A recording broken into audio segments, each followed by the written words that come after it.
Sveiki visi,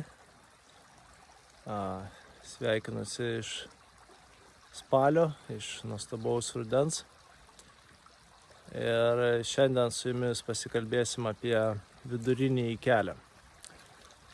Tik šiuo atveju vidurinysis kelias neturėtų būti suprastas tiesiogiai, bet labiau metaforinė prasme. Ir tai labiau yra apie mūsų emocijas, kurių mes patiriame labai daug ir įvairių. Jos gali būti tiek labai pakilios, teigiamos emocijos, bet tuo pačiu ir depresinės, liūdnos ir kitos neigiamos emocijos. Taigi, ką reiškia vidurinysis kelias? Vidurinysis kelias reiškia, kad mes stengiamės, jog mūsų emocija visada būtų kiek įmanoma pastovi. Kodėl tai yra svarbu? Todėl, kad kaip ir fizikos dėsnyje galioja traukos dėsnis, tai reiškia, kas pakyla, tas turi nusileisti. Taip ir mūsų emocija.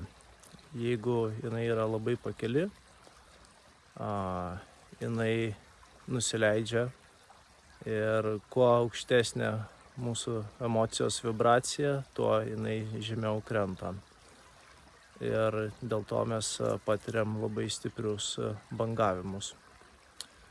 Ir lygiai taip pat su neigiamom emocijom, tai yra jeigu mes patiriam kažką tai tokio liūdno ar depresyvaus, pakilti iš tokių būsenų taip pat yra labai sudėtinga. Todėl jeigu mes jaučiam, kad mūsų emocija šoksta į viršų, mes ją prilaikom. Jeigu jaučiam, kad jinai labai pradeda žemėti, mes stengiamės ją atstatyti į balansą.